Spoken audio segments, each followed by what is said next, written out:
ನಮಸ್ತೆ ಎಲ್ರಿಗೂ. Hi my dear student. Last ಕ್ಲಾಸಲ್ಲಿ ನಾವು ಅಪ್ಲೈಯಿಂಗ್ ಫೋರ್ಸ್ ಆನ್ ಆಬ್ಜೆಕ್ಟ್ ಅದ್ರ ಬಗ್ಗೆ ಡಿಸ್ಕಸ್ ಮಾಡಿದ್ವಿ.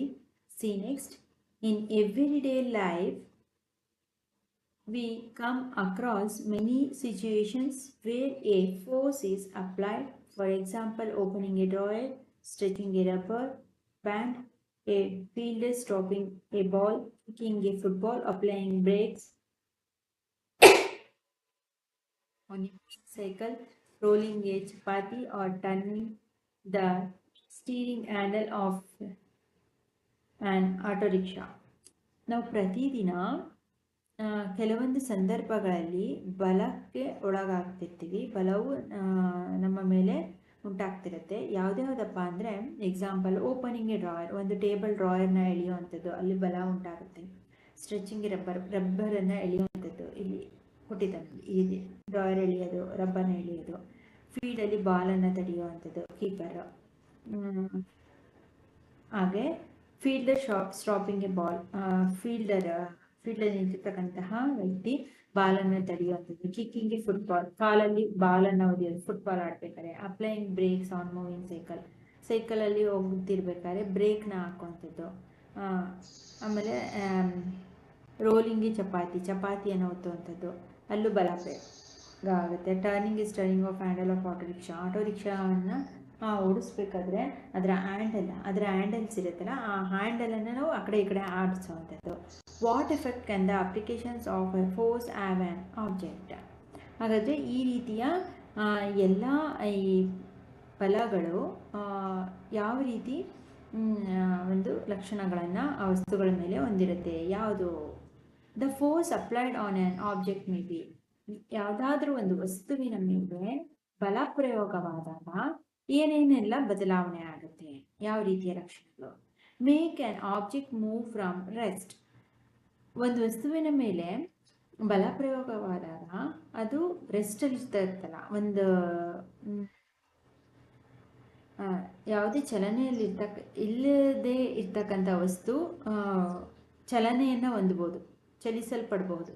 ಈಗ ಒಂದೇ ಜಾಗದಲ್ಲಿ ಒಂದು ಟೇಬಲ್ ಇರುತ್ತೆ, ಅದರ ಮೇಲೆ ಬಲ ಪ್ರಯೋಗ ಆದಾಗ, ಎಳೆದಾಗ ಅಥವಾ ತಳ್ಳಿದಾಗ ಆ ಸ್ಥಾನದಿಂದ ಅದು ತನ್ನ ಚಲನೆಯನ್ನು ಮುಂದುವರಿಸಬಹುದು. ಅಲ್ವಾ ಎಳೆಯೋದು ಅಥವಾ ತಳ್ಳೋದು, ಈ ರೀತಿ ಮಾಡಿದಾಗ ಆ ರೀತಿಯ ಬದಲಾವಣೆ ಆಗುತ್ತೆ ಒಂದು. ಹಾಗೆ change the speed of an object if it is moving, ಬಲ ಪ್ರಯೋಗ ಆದಾಗ ಇನ್ನೂ ಒಂದು ಬದಲಾವಣೆ ಆಗುತ್ತೆ.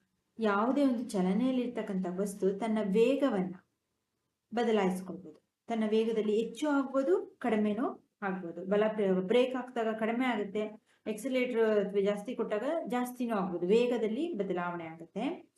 Change the direction of motion of an object, ಅದೇ ರೀತಿ ಒಂದು ವಸ್ತುವಿನ ಮೇಲೆ ಬಲ ಪ್ರಯೋಗವಾದಾಗ ಡೈರೆಕ್ಷನ್ ಅಂದರೆ ತನ್ನ ಡೈರೆಕ್ಷನ್ಸ್ ಇರುತ್ತಲ್ಲ, ಆ ದಿಕ್ಕನ್ನು ಬದಲಾಯಿಸುತ್ತೆ. ನಾವು ಬಲ ಪ್ರಯೋಗ ಮಾಡಿ ಹ್ಯಾಂಡಲನ್ನು ರೈಟಿಗೆ ತಿರುಗಿಸಿದ್ರೆ ದಿಕ್ಕು ಬದಲಾಯಿತು, ಅಥವಾ ಲೆಫ್ಟಿಗೆ ತಿರುಗಿಸಿದ್ರೆ ದಿಕ್ಕು ಬದಲಾಯಿತು. ಆ ರೀತಿ bring about the change in the shape of an object, ಅಥವಾ ಯಾವುದೇ ಒಂದು ವಸ್ತುವಿನ ಆಕಾರದಲ್ಲಿ ಬದಲಾವಣೆ, ಚಪಾತಿ ಮಾಡುವಂಥದ್ದು. ಬಲ ಪ್ರಯೋಗ, ನಮ್ಮ ಎರಡೂ ಕೈಗಳಲ್ಲಿರ್ತಕ್ಕಂಥ ಶಕ್ತಿಯಿಂದ ಬಲವನ್ನು ಹಾಕಿ ಆ ಚಪಾತಿ ಉಂಡೆಯನ್ನ ರೌಂಡ್ ಬಾಲ್ ತರ ಇರ್ತಕ್ಕಂಥದನ್ನ ಒತ್ತಿದ್ರೆ ಅದರ ಶೇಪಲ್ಲಿ, ರೌಂಡ್ ಶೇಪ್ ಅಥವಾ ಬೇರೆ ಯಾವ ಶೇಪ್ ಆದ್ರೂ ಆಗ್ಬೋದು, ಆಕಾರದಲ್ಲಿ ಬದಲಾವಣೆ ಆಗ್ತದೆ, ಶೇಪಲ್ಲಿ ಬದಲಾವಣೆ ಆಗ್ಬೋದು ಬಲ ಪ್ರಯೋಗದಿಂದ.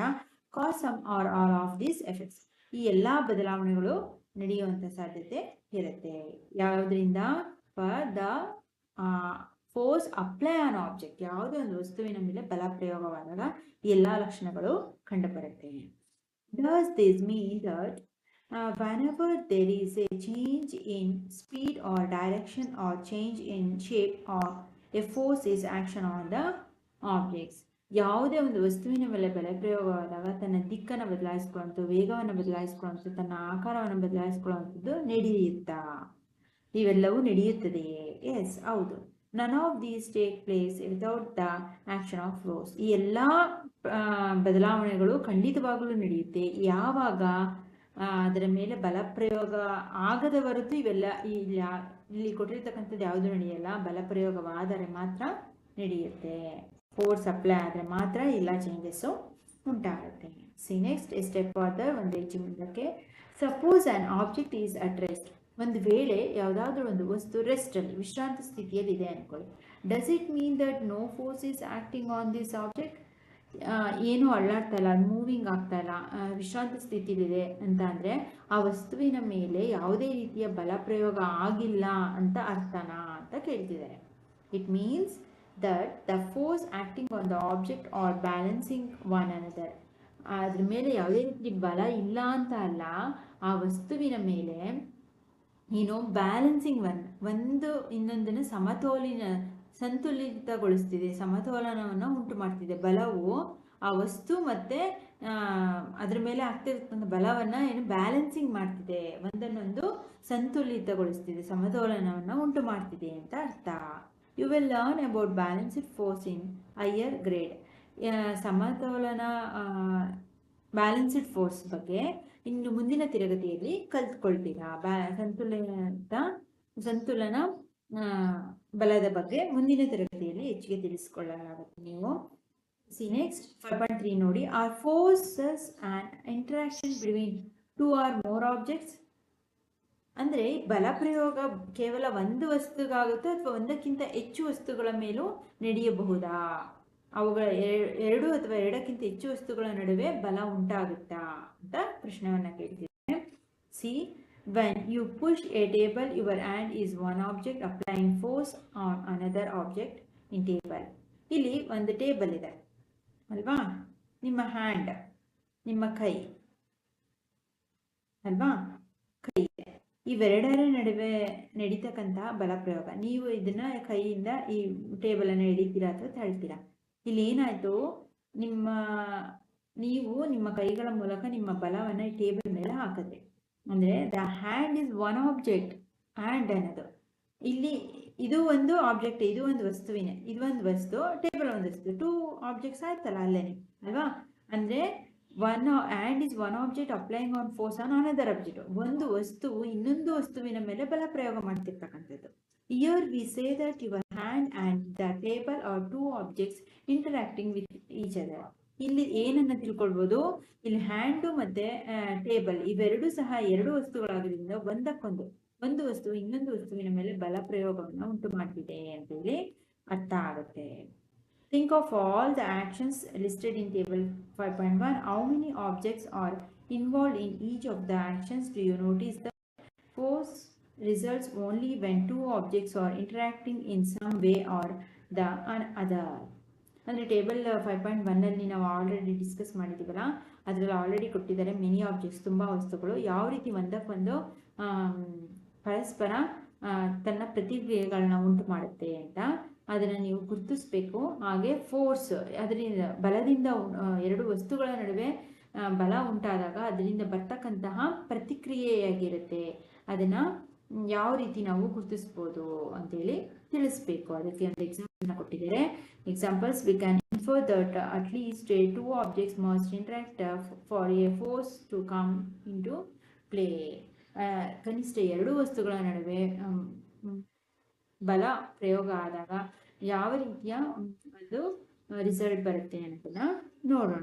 A force is a push or pull on an object resulting from the objects interactions with another object.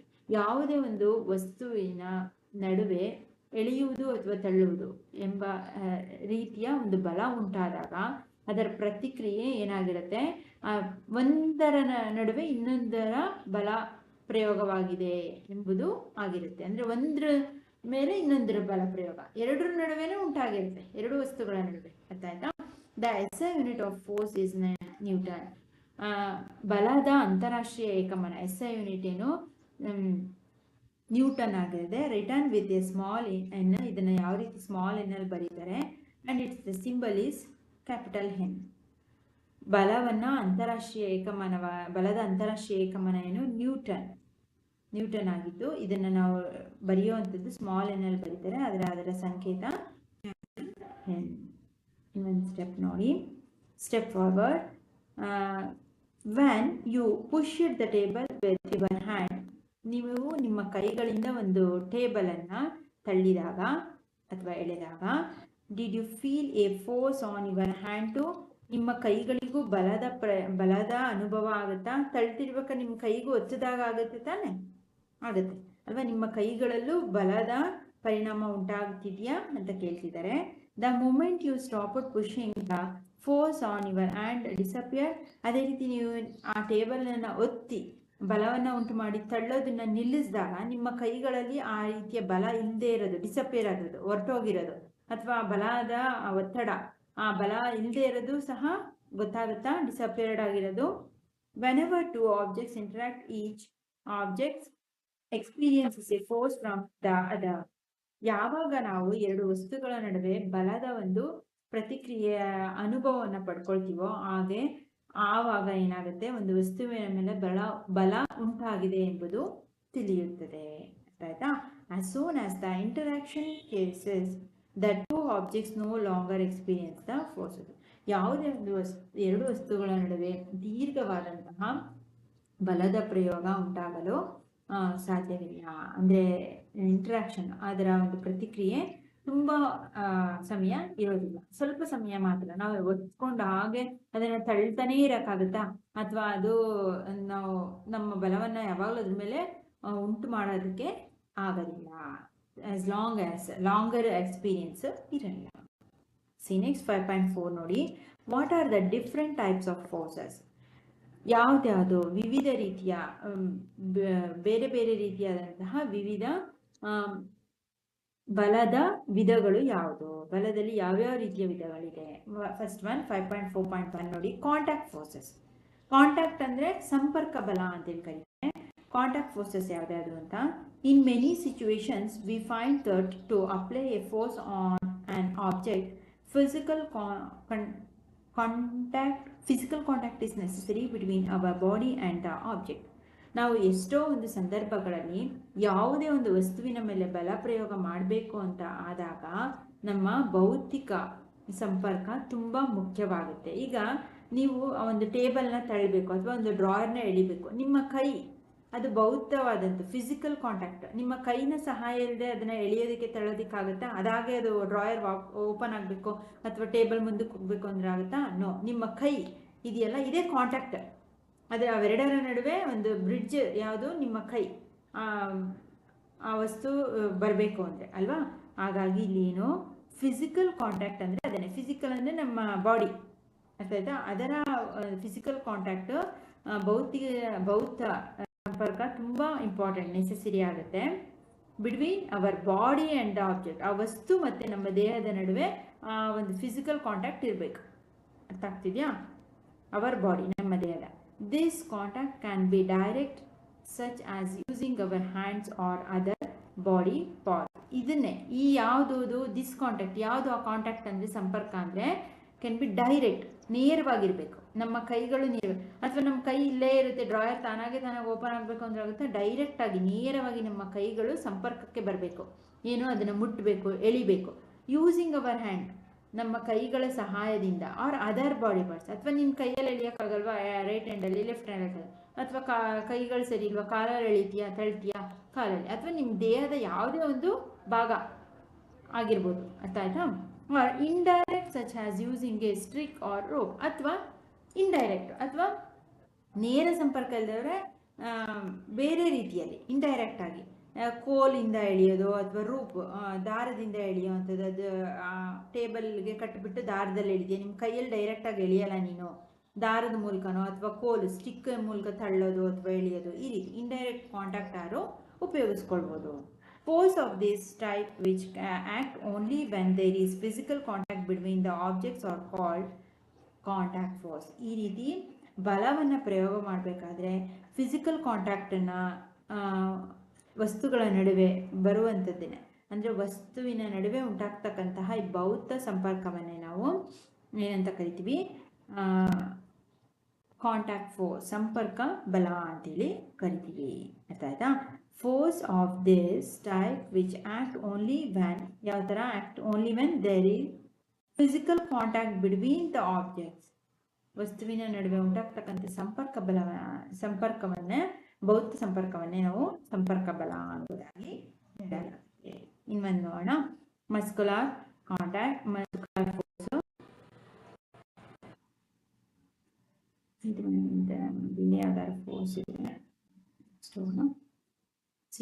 On example next muscular forces ಅಂದರೆ ಸ್ನಾಯು ಬಲ ಅಂತೇಳಿ ಕರೀತಾರೆ ಮಸಲ್ಸ್ದು. An example of contact force is muscular force. Muscular ಫೋರ್ಸ್ಗೆ an example of contact force ಅಂದರೆ ಇಲ್ಲಿ ಓದಿದ್ವಲ್ವಾ, ಸಂಪರ್ಕ ಬಲಕ್ಕೆ ಉದಾಹರಣೆನೇ ಮಸ್ಕ್ಯುಲರ್ ಫೋರ್ಸ್. ಇಲ್ಲಿ ನಮ್ಮ ಕೈಗಳು ಅಂದರೆ ಕೈಯಲ್ಲಿ ಮಸಲ್ಸ್ ಇದೆ, ಸ್ನಾಯುಗಳಿದೆ ಅಲ್ವಾ, ಮಾಂಸಖಂಡಗಳು, ಅದರ ಸಹಾಯದಿಂದ ತಾನೆ. ಅಂದರೆ ಕಾಂಟ್ಯಾಕ್ಟ್ ಫೋರ್ಸ್ ಅಂದರೆ ಏನು ಅಂತ ಕೇಳಿದ್ರೆ ಅದಕ್ಕೆ ಎಕ್ಸಾಂಪಲೇ ಮಸ್ಕ್ಯುಲರ್ ಫೋರ್ಸ್. ಸಂಪರ್ಕ ಬಲ ಅಂದರೆ ಯಾವ ರೀತಿ ಹೇಳ್ತೀರಾ ಅಂದರೆ ಮಸ್ಕ್ಯುಲರ್ ಫೋರ್ಸ್ ಸಂಪರ್ಕ ಬಲಕ್ಕೆ ಒಂದು ಉದಾಹರಣೆ. When we perform any physical activity such as walking, running, lifting, pushing, jumping or stretching, the force is caused by the action of muscular in our body, muscles in our body. ನಾವು ಯಾವುದೇ ರೀತಿಯ ಒಂದು ನಮ್ಮ ದೇಹದ ಮೂಲಕ ತೋರಿಸುವಂತಹ ಬಲ, ಅದು ನಾವು ನೆಗೆಯೋದು, ಓಡೋದು, ನಡೆಯೋದು, ತಳ್ಳೋದು, ಎಳೆಯೋದು, ಅಥವಾ ಮೇಲೆ ಜಂಪ್ ಮಾಡೋದು, ನೆಗೆಯುವಂಥದ್ದು, ಈ ಎಲ್ಲ ಬಲಗಳು ನಮ್ಮ ಸ್ನಾಯುಗಳ, ನಮ್ಮ ದೇಹದಲ್ಲಿರ್ತಕ್ಕಂಥ ನಮ್ಮ ಮಾಂಸಖಂಡಗಳ ಬಲದಿಂದ ಅಲ್ವಾ. ನಮ್ಮಲ್ಲಿ ಶಕ್ತಿ ಇದ್ದರೆ, ಕೈಗಳಲ್ಲಿ ಮಾಂಸಖಂಡದಲ್ಲಿ ಶಕ್ತಿ ಇದ್ದರೆ ಒಂದು ವಸ್ತುವಿನ ಎಳಿಬೋದು ಅಥವಾ ತಳ್ಬೋದು, ನಾವು ನಡಿಬೋದು. ಕಾಲುಗಳಲ್ಲಿ ಶಕ್ತಿ ಇದ್ದರೆ ಕಾಲಿನಲ್ಲಿರ್ತಕ್ಕಂಥ ಮಾಂಸಖಂಡಗಳು ಸ್ನಾಯುಗಳ ಬಲದಿಂದ ಅಲ್ವಾ. ಇವೆಲ್ಲವೂ ಆ ಮಸಲ್ಸ್, ಸ್ನಾಯು, ನಮ್ಮ ದೇಹದಲ್ಲಿರ್ತಕ್ಕಂಥ ಮಸಲ್ಸ್ನ ಸಹಾಯದಿಂದ ಎಲ್ಲ ಬಲಗಳು ಉಂಟಾಗುತ್ತೆ. The force resulting due to the action of muscles is known as the muscular force. ನಮ್ಮ ದೇಹದಿಂದ ಉಂಟಾಗ್ತಕ್ಕಂಥ ಯಾವುದೇ ರೀತಿಯ ಬಲದ ಒಂದು ಪರಿಣಾಮವು ಸ್ನಾಯು ಬಲದಿಂದ ಆಗುತ್ತೆ. ಈ ರೀತಿ ಉಂಟಾಗುವಂಥ ಬಲವನ್ನು ನಾವು ಸ್ನಾಯು ಬಲ, ಮಸ್ಕ್ಯುಲರ್ ಫೋರ್ಸ್ ಅಂತೇಳಿ ಕರಿತೀವಿ. Occurs when muscles contact and elongate while doing any activity. ಯಾವಾಗ ಮಸ್ಕ್ಯುಲರ್ ಫೋರ್ಸ್ ಉಂಟಾಗುತ್ತೆ ಅಂದರೆ the muscle contact and elongated, ನಮ್ಮ ಸ್ನಾಯುಗಳ ಹಿಗ್ಗುವಿಕೆ, ನಾವು ಚಟುವಟಿಕೆಯಲ್ಲಿ ಯಾವುದೇ ಒಂದು ಚಟುವಟಿಕೆಯಲ್ಲಿ ನಾವು ತೊಡಗಿಸಿಕೊಂಡಾಗ ನಮ್ಮ ಸ್ನಾಯುಗಳ ಹಿಗ್ಗುವಿಕೆಯಿಂದ ಈ ಒಂದು ಸ್ನಾಯು ಬಲ ಉಂಟಾಗುತ್ತದೆ. ನಾವು ಜೋರಾಗಿ ಹಿಡಿಬೇಕು ಅಥವಾ ತಳ್ಳಬೇಕು ಅಥವಾ ಓಡಬೇಕು, ನಡಿಬೇಕು, ಅದೆಲ್ಲ ಹಿಗ್ಗಬೇಕು ಅಲ್ವಾ. ಕಾಂಟ್ಯಾಕ್ಟ್ ಏನಾಗಬೇಕು, ಎಲಾಂಗೇಟ್ ಆದಾಗ ಈ ಒಂದು ಸ್ನಾಯು ಬಲ ಉಂಟಾಗುತ್ತೆ. Animals, birds, fish and insects use muscular force for movement and survival.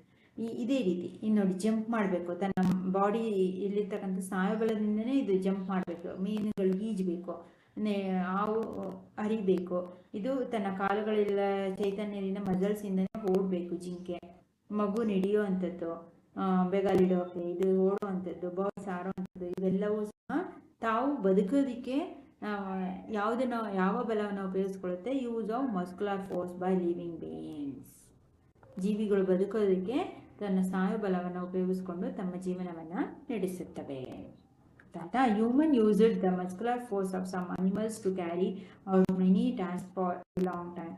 ತುಂಬ ವರ್ಷಗಳ ಹಿಂದೆ ಈ ಪ್ರಾಣಿಗಳ ಸ್ನಾಯು ಬಲವನ್ನು, ಮಸ್ಕ್ಯುಲರ್ ಫೋರ್ಸ್ನ ಉಪಯೋಗಿಸ್ಕೊಂಡು ಮನುಷ್ಯ ತನಗೆ ಉಪಯೋಗಕ್ಕೆ ಬರುವಂತಹ ಕೆಲವೊಂದು ಕೆಲಸಗಳನ್ನ ಮಾಡ್ಕೊಳ್ತಿದ್ದೆ ನೋಡಿ.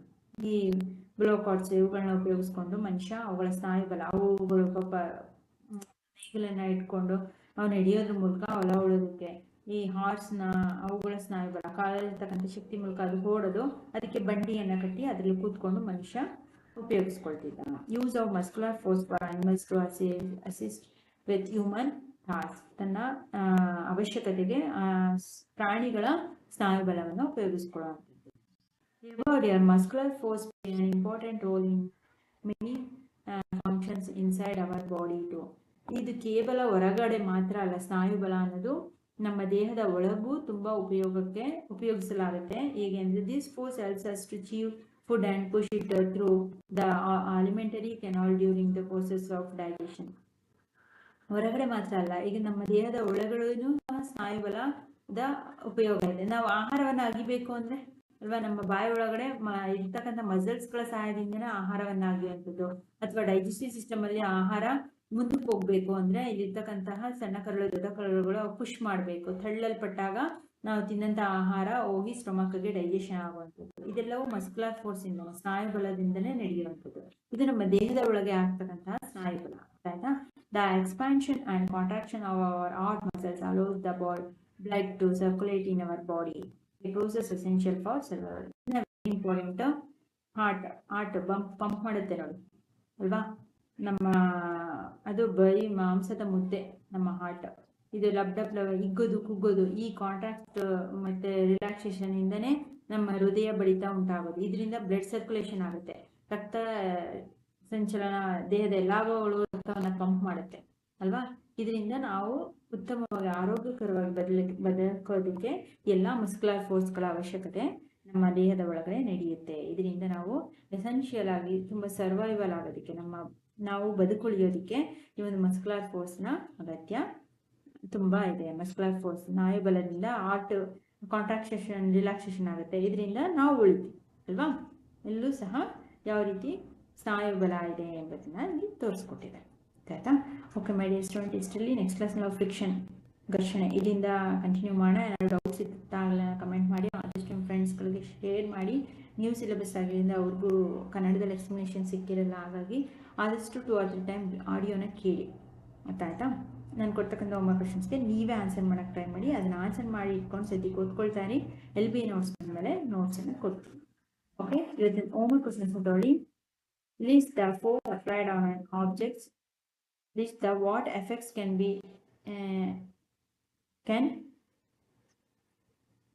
the applications of force have an object. ಇದನ್ನೇ ಬರೀರಿ, ಇದೇ ಪಾಯಿಂಟ್. ಈ ಕ್ವೆಶನ್ಗೆ ಇಲ್ಲೇ ಆನ್ಸರ್ ಸಿಗುತ್ತೆ, ಇದನ್ನೇ ಒಂದು ಕ್ವೆಶನ್ ಮಾಡ್ಕೊಳ್ಳಿ. Does the change of shape where force is acting on object? Next,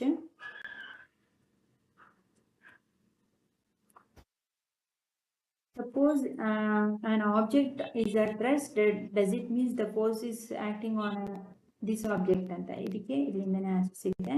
it means ಇಲ್ಲಿವರೆಗೆ ಇದನ್ನೇ ಆನ್ಸರ್ ಬರೀರಿ. ಹಾಗೆ force, write the SI unit of force, write the symbol of Newton, write the symbol of Newton.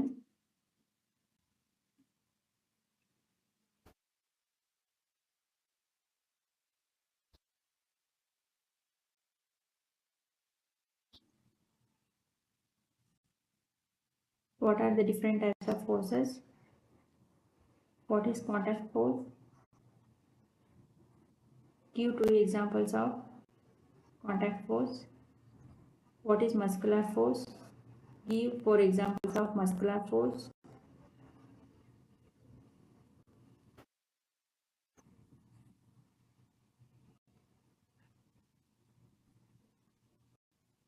Please, the muscular force play an important role in many functions inside our body. Ivanandane barivi. Feed the food, push through a alimentary canal during the process of digestion. Point ಆಗಿ ಬರೀರಿ. 3 to 4 points ಇರುತ್ತೆ. ಇದಿಷ್ಟು. ಓಕೆನಾ? Okay my dear student, thank you.